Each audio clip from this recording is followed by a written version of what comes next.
আমরা আসলে রবীন্দ্রনাথের নষ্টনীড় পড়ছিলাম, গল্পগুচ্ছ নষ্টনীড়। এবং সেই পড়ার শুরুতে আমরা বলেছিলাম যে এটা ছোট গল্প একে বলা যায় কিনা তা নিয়ে তো নিশ্চয়ই তর্ক আছে, আলোচনা আছে। আর এই সূত্রে আমরা তপব্রত ঘোষের রবীন্দ্র ছোট গল্পের শিল্পরূপ গ্রন্থ থেকে কিছুটা পড়ে দেখিয়েছিলাম যে তপব্রত বাবু ঠিক এটিকে ছোট গল্পের সীমানায় রাখতে চাইছেন না বলেই হয়তো তার বইয়ে এটার খুব বিস্তৃত আলোচনা তিনি করেননি। আর এটা খুব সত্যি কথা যে কেন কোন সূত্রে এটা প্রথমে উপন্যাস হিসেবে প্রকাশিত হলেও পরে রবীন্দ্রনাথ ছোট গল্পের অন্তর্ভুক্ত করেছিলেন। কেন কি কারণে সেটা তো গল্প পড়তে পড়তে আমরা বুঝতে চেষ্টা করব। তবে আমার যেটা সার্বিকভাবে সমস্ত আলোচনা সমালোচনা থেকেই মনে হয় যে হ্যাঁ, এর আয়তন একটু বিস্তৃত হলেও একটা এই নষ্ট নীর, এই যে নীর ভাঙার একটা ব্যাপার, তার একটা কিন্তু একমুখী অভিযাত্রা আছে। কিভাবে একটা নীর ভেঙে যায় সেটা দেখানো হয়েছে। যাই হোক, আমরা প্রথম পরিচ্ছেদটা পড়ছিলাম আমাদের পডকাস্টের প্রথম পর্বে।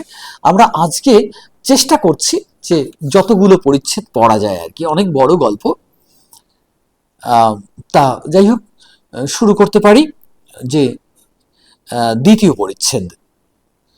বাগানের সংকল্প তাহাদের অন্যান্য অনেক সংকল্পের ন্যায় সীমাহীন কল্পনাক্ষেত্রের মধ্যে কখন হারাইয়া গেল তাহা অমল এবং চারু লক্ষ্য করিতে পারিল না। এখন অমলের লেখাই তাহাদের আলোচনা ও পরামর্শের প্রধান বিষয় হইয়া উঠিল। অমল আসিয়া বলে, বৌঠান, একটা বেশ চমৎকার ভাব মাথায় এসেছে।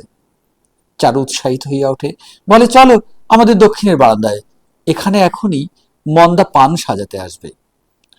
চারু কাশ্মীরি বারান্দার একটি জীর্ণ বেতের কেদারায় আসিয়া বসে এবং অমল রেলিংয়ের নিচেকার উচ্চ অংশের উপর বসিয়া পা ছড়াইয়া দেয়। অমলের লিখিবার বিষয়গুলি প্রায় সুনির্দিষ্ট নহে, তাহা পরিষ্কার করিয়া বলা শক্ত। গোলমাল করিয়া সে যাহা বলিত তাহা স্পষ্ট বোঝা কাহারও সাধ্য নহে। অমল নিজেই বারবার বলিত, বৌঠান, তোমাকে ভালো বোঝাতে পারছি নে। চারু বলিত, না, আমি অনেকটা বুঝতে পেরেছি, তুমি এইটা লিখে ফেলো, দেরি করো না। সে খানিকটা বুঝিয়া, খানিকটা না বুঝিয়া, অনেকটা কল্পনা করিয়া, অনেকটা অমলের ব্যক্ত করিবার আবেগের দ্বারা উত্তেজিত হইয়া মনের মধ্যে কি একটা খাড়া করিয়া তুলিত। তাহাতেই সে সুখ পাইত এবং আগ্রহে অধীর হইয়া উঠিত। চারু সেই দিন বিকালে জিজ্ঞাসা করিত, কতটা লিখলে? অমল বলিত, এরই মধ্যে কি লেখা যায়? চারু পরদিন সকালে ঈষৎ কলহেশ্বরে জিজ্ঞাসা করিত, কই, তুমি সেটা লিখলে না? অমল বলিত, রোসো, আর একটু ভাবি। চারু রাগ করিয়া বলিত, তবে যাও। বিকেলে সেই রাগ ঘনীভূত হইয়া চারু যখন কথা বন্ধ করিবার জো করিত, তখন অমল লেখা কাগজের একটা অংশ রুমাল বাহির করিবার ছলে পকেট হইতে একটুখানি বাহির করিত।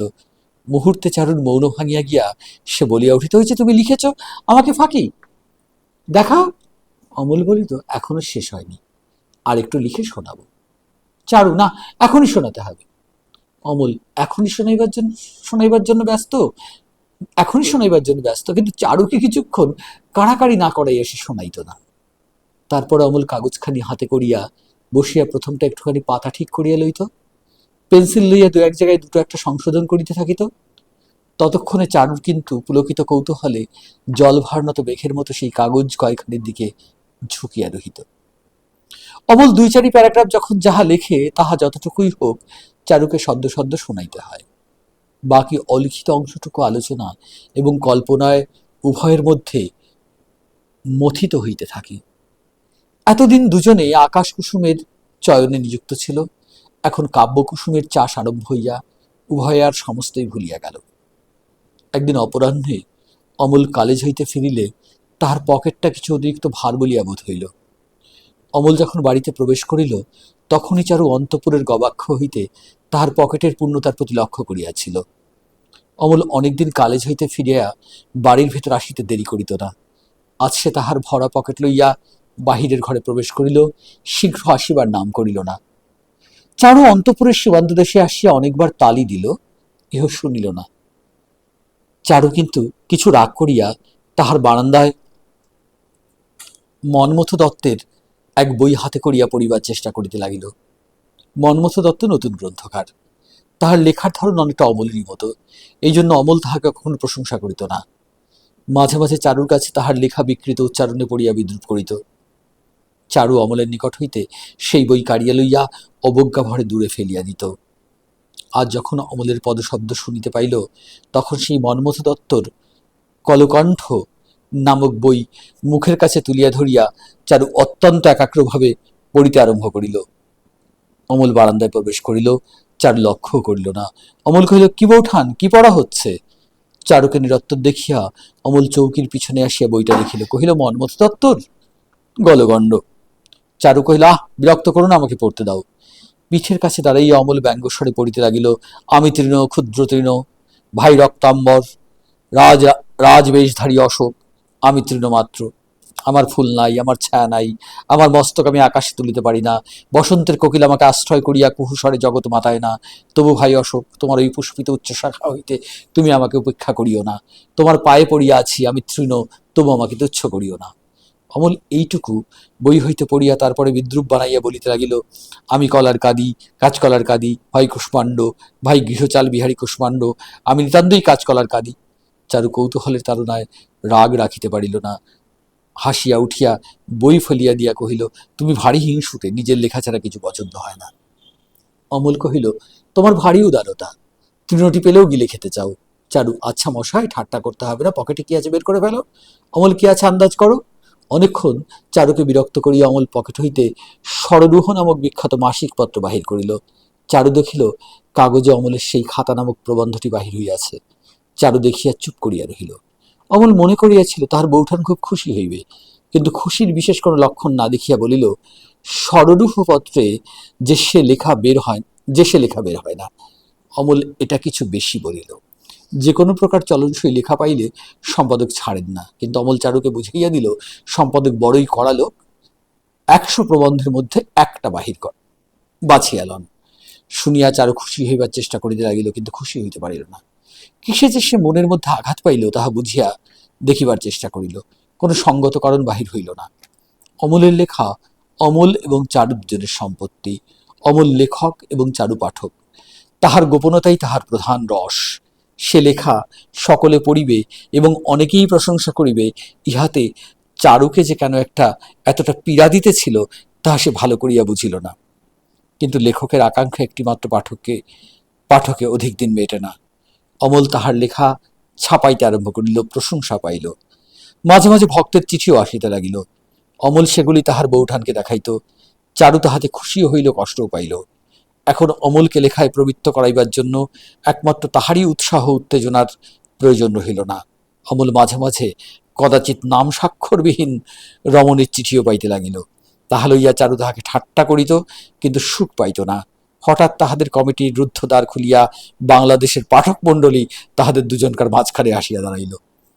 ভূপতি একদিন অবসরকালে কহিল, তাই তো চারু, আমাদের অমল যে এমন ভালো লিখতে পারে তা তো আমি জানতুম না। ভূপতির প্রশংসায় চারু খুশি হইল। অমল ভূপতির আশ্রিত, কিন্তু অন্য আশ্রিতদের সহিত তাহার অনেক প্রভেদ আছে। একথা তাহার স্বামী বুঝিতে পারিলে চারু যেন গর্ব অনুভব করে। তাহার ভাবটা এই যে, অমলকে কেন যে আমি এতটা স্নেহ করি, এতদিনে তোমরা তাহা বুঝিলে। আমি অনেকদিন আগেই অমলের মর্যাদা বুঝিয়াছিলাম, অমল কাহার অবজ্ঞার পাত্র নহে। চারু জিজ্ঞাসা করিল, তুমি তার লেখা পড়েছ? ভূপতি কহিল, হ্যাঁ। না, ঠিক পড়িনি, সময় পাইনি, কিন্তু আমাকে নিশিকান্ত পড়ে খুব প্রশংসা করছিল, সে বাংলা লেখা বেশ বোঝে। ভূপতির মনে অমলের প্রতি একটা সম্মানের ভাব জাগিয়া ওঠে, ইহা চারুর একান্ত ইচ্ছা। তৃতীয় পরিচ্ছেদে চলছি। উমাপতি ভূপতিকে তাহার কাগজের সঙ্গে অন্য 5 রকম উপহার দিবার কথা বুঝাইতেছিল। উপহারে যে কি করিয়া লোকসান কাটাইয়া লাভ হইতে পারে তাহা ভূপতি কিছুতেই বুঝিতে পারিতেছিল না।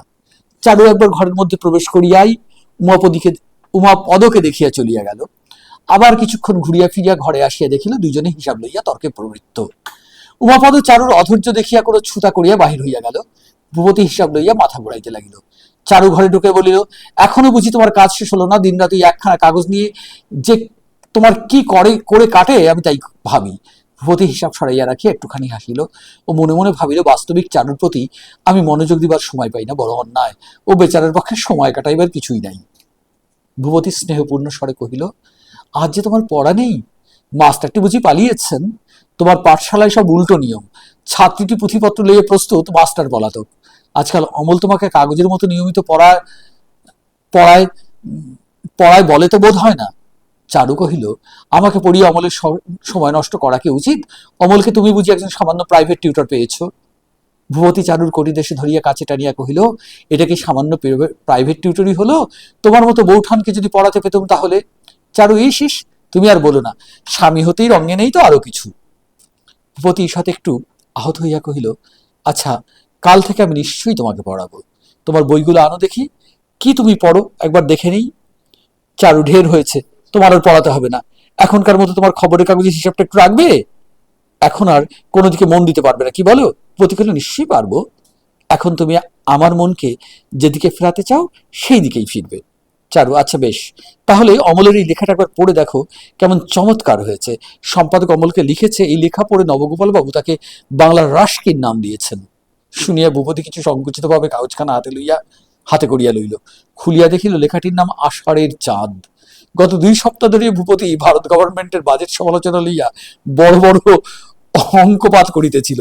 সেই সকল অঙ্ক বহুপদ কীটের মতো তাহার মস্তিষ্কে নানা বিপরের মধ্যে সঞ্চারণ করিয়া দিতেছিল। এমন সময় হঠাৎ বাংলা ভাষায় আষাঢ়ের চাঁদ প্রবন্ধ আগাগোড়া পড়িবার জন্য তাহার মন প্রস্তুত ছিল না। প্রবন্ধটিও নিতান্ত ছোট নহে। লেখাটা এইরূপে শুরু হইয়াছে, আজ কেন আষাঢ়ের চাঁদ সারা রাত মেঘের মধ্যে এমন করিয়া লুকাইয়া বেড়াইতেছে, যেন স্বর্গলোক হইতে সে কি চুরি করিয়া আনিয়াছে, যেন তাহার কলঙ্ক ঢাকিবার স্থান নাই। ফাগুন মাসে যখন আকাশের একটি কোণেও মুষ্টি পরিমাণ মেঘ ছিল না, তখন তো সে জগতের চক্ষের সম্মুখে সে নির্লজ্জের মতো উন্মুক্ত আকাশে আপনাকে প্রকাশ করিয়াছিল। আজ তাহার সেই ঢলঢল হাসিখানি শিশুর স্বপ্নের মতো, প্রিয়ার স্মৃতির মতো, সুরেশ্বরী শচীন অলোকাবিলম্বিত মুক্তার বালার মতো। ভূপতি মাথা চুলকাইয়া কহিল, বেশ লিখেছে, কিন্তু আমাকে কেন? এসব কবিত্ব কি আমি বুঝি? চারু সংকুচিত হইয়া ভূপতির হাত হইতে কাগজখানি কাড়িয়া লইয়া কহিল, তুমি তবে কি বোঝো? ভূপতি কহিল, আমি সংসারের লোক, আমি মানুষ বুঝি। চারু কহিল, মানুষের কথা বুঝি সাহিত্যের মধ্যে লেখে না? ভূপতি, ভুল লেখে। তাছাড়া মানুষ যখন সশরীর বর্তমান, তখন বানানো কথার মধ্যে তাকে খুঁজে বেড়াবার দরকার বলিয়া চারুলতা চিবুক ধরিয়া কহিল, এই যেমন আমি তোমাকে বুঝি, কিন্তু সেজন্য কি মেঘনাদ বধ কবি কঙ্কনচণ্ডী আগাগোড়া পড়বার দরকার আছে? ভূপতি কাব্য বোঝে না বলিয়া অহংকার করিত। তবু অমলের লেখা ভালো করিয়া না পড়িয়াও তাহার প্রতি মনে মনে ভূপতির একটা শ্রদ্ধা ছিল। ভূপতি ভাবিত, বলিবার কথা কিছুই নাই, অথচ এত কথা অনর্গল বাড়াইয়া বলা, সে তো আমি মাথা কুটিয়া মরিলেও পারিতাম না। অমলের পেটে যে এত ক্ষমতা ছিল তাহা কে জানিত। ভূপতি নিজের রসজ্ঞতা অস্বীকার করিত, কিন্তু সাহিত্যের প্রতি তাহার কৃপণতা ছিল না। দরিদ্র লেখক তাহাকে ধরিয়া পড়িলে বই ছাপিবার খরচ ভূপতি দিত। কেবল বিশেষ করিয়া বলিয়া দিত, আমাকে যেন উৎসর্গ করা না হয়। বাংলার ছোট বড় সমস্ত সাপ্তাহিক এবং মাসিক পত্র, খ্যাত অখ্যাত, পাঠ্য অপাঠ্য সমস্ত বই সে কিনিত। বলিত, একে পড়ি না, তারপরে যদি না কিনি তবে পাপও করিব, প্রায়শ্চিত্ত হইবে না। পড়িত না বলিয়াই মন্দ বইয়ের প্রতি তাহার লেশমাত্র বিদ্বেষ ছিল না, সেই জন্য তাহার বাংলা লাইব্রেরি গ্রন্থে পরিপূর্ণ ছিল। অমল ভূপতির ইংরাজি প্রুফ সংশোধন কার্যে সাহায্য করিত। কোনো একটা কপির দুর্বোধ্য হস্তাক্ষর দেখাইয়া লইবার জন্য সে একতারা কাগজপত্র লইয়া ঘরে ঢুকিল। ভূপতি হাসিয়া কহিল, অমল, তুমি আষাঢ়ের চাঁদার ভাদ্র মাসের পাকা তালের উপর যত খুশি লেখো, আমি তাতে কোনো আপত্তি করি নে। আমি কারো স্বাধীনতায় হাত দিতে চাই নে, কিন্তু আমার স্বাধীনতায় কেন হস্তক্ষেপ? সেগুলো আমাকে না পড়িয়ে ছাড়বেন না। তোমার বৌঠানের একই অত্যাচার। অমল হাসিয়া কহিল, তাই তো বৌঠান, আমার লেখাগুলো নিয়ে তুমি যে দাদাকে জুলুম করবার উপায় বের করবে, এমন জানলে আমি লিখতুম না। সাহিত্যরসে বিমুখ ভূপতির কাছে আনিয়া তাহার অত্যন্ত দরদের লেখাগুলিকে অপদস্থ করিতে অমল মনে মনে চারুর উপর রাগ করিল, এবং চারু তৎক্ষণাৎ তাহা বুঝিতে পারিয়া বেদনা পাইল। কথাটাকে অন্যদিকে লইয়া যাইবার জন্য ভূপতিকে কহিল, তোমার ভাইটির একটি বিয়ে দিয়ে দাও দেখি, তাহলে আর লেখার উপদ্রব সহ্য করতে হবে না। ভূপতি কহিল, এখনকার ছেলেরা আমাদের মতো নির্বোধ নয়, তাদের যত কবিত্ব লেখায়, কাজের বেলায় শেয়ানা। কই, তোমার দেওরকে তো বিয়ে করতে রাজি করাতে পারলে না। চারু চলিয়া গেলে ভূপতি অমলকে কহিল, অমল, আমাকে এই কাগজের হাঙ্গামে থাকতে হয়। চারু বেচারা বড় একলা পড়েছে, কোনো কাজকর্ম নেই, মাঝে মাঝে আমার এই লেখবার ঘরে উঁকি মেরে চলে যায়। কি করব বলো? তুমি অমল, ওকে একটু পড়াশোনায় নিযুক্ত রাখতে পারলে ভালো হয়। মাঝে মাঝে চারুকেও যদি ইংরেজি কাব্য থেকে তর্জমা করে শোনাও, তাহলে ওর উপকার হয়, ভালোও লাগে। চারুর সাহিত্যে বেশ রুচি আছে। অমল কহিল, তা আছে, বৌঠান যদি আরো একটু পড়াশোনা করেন, তাহলে আমার বিশ্বাস উনি নিজে বেশ ভালো লিখতে পারবেন। ভূপতি হাসিয়া কহিল, ততটা আশা করি নে, কিন্তু বাংলা লেখার ভালো মন্দ আমার চেয়ে ঢের বুঝতে পারে। অমল, ওর কল্পনা শক্তি বেশ আছে, স্ত্রীলোকের মধ্যে এমন দেখা যায় না। ভূপতি, পুরুষের মধ্যেও কম দেখা যায়, আর তার সাক্ষী আমি। আচ্ছা, তুমি তোমার বউ ঠাকুরনকে যদি গড়ে তুলতে পারো, আমি তোমাকে পারিতোষিক দেব। অমল, কি দেবে শুনি? ভূপতি, তোমার বউ ঠাকুরনের জুড়ি একটি খুঁজে পেতে এনে দেব। অমল, আবার তাকে নিয়ে পড়তে হবে? চিরজীবন কি গড়ে তুলতেই কাটবে? দুটি ভাই আজকালকার ছেলে, কোনো কথা তাহাদের মুখে বাঁধে না। আমরা এই দ্বিতীয় এবং তৃতীয় পরিচ্ছেদ পড়ে যেটুকু আমরা বুঝতে পারলাম, হ্যাঁ, প্রথম পরিচ্ছেদেই অমলের সঙ্গে চারুর যে একটা বন্ধুত্ব ভাব, যাই হোক না কেন, একটা গড়ে উঠলো, এবং সেটা একটা অমল চারুকে পড়ায়। আর আমরা জানি যে কলকাতার যেগুলো একান্নবর্তী পরিবার বা বনেদি পরিবার, সেই পরিবারে অনেক আশ্রিত জন থাকতো। তা ভূপতির বাড়িতে চারু তার স্ত্রী, কিন্তু অমল আশ্রিত। কিন্তু আশ্রিত হলেও সে যেহেতু লেখাপড়ায় ভালো, কাজেই তার প্রতি ভূপতির একটা আলাদা নজর ছিল। ভূপতির আমরা এই পরিচ্ছেদে এসে দেখলাম ভূপতির কাজেও সে সাহায্য করতো, তার কাগজের প্রুফ দেখার কাজে। কিন্তু এই যে মানে আমরা তো জানি যে নীর আসলে কিভাবে নীর নষ্ট হতে চলেছে, চারুর হৃদয়ে কিভাবে অমল প্রবেশ করেছে, কিন্তু সেই প্রবেশের পথে ভূপতির যে ভূমিকাটুকু, সেটুকু তো আমরা অস্বীকার করতে পারি না। এবং এবং আসলে ভূপতি তো ভালো মানুষ, সরল সহজ সুন্দর মানুষ। অনেক আশ্রিত জনকে যে আশ্রয় দেয়, যে অনামা অখ্যাত লেখকের লেখা বই কেনে তাদের ভালোর জন্যে, মানে ভূপতি ভালো মানুষ। এবার ভালো মানুষের নিশ্চয়ই চারুও খুব তার সুগৃহিণী ছিল। কিন্তু এই যে চারুর হৃদয়ের গভীরে কিভাবে অমলের জায়গা হলো, প্রবেশ করলো, এবং নীরের রন্ধ্রে, কোন রন্ধ্রপথে নীর নষ্টের বীজ প্রবেশ করলো, এটা আমরা পড়বো। নিশ্চয়ই অনেক বড় গল্প, হয়তো আজকে পড়তে চাইছিলাম, কিন্তু তৃতীয় পরিচ্ছেদ পড়ে মনে হলো যে ঠিক আছে, ধীরে ধীরেই পড়ি। তাহলে আমরা এই পর্যন্ত দেখলাম কিভাবে ভূপতি, চারু এবং অমল, এই তিনজনকেই আমরা পাচ্ছি মূলত চরিত্র। কিন্তু আমরা বুঝতে পারছি যে কোথাও নিশ্চয়ই গল্পকার চারুকেই লক্ষ্য করে হচ্ছেন, তিনি চারুকেই দেখাতে চান, চারুর হৃদয়কেই তিনি উন্মোচন করতে চান। আমরা নিশ্চয়ই পড়ব নষ্টনীর। আজকের মতো এটুকুই।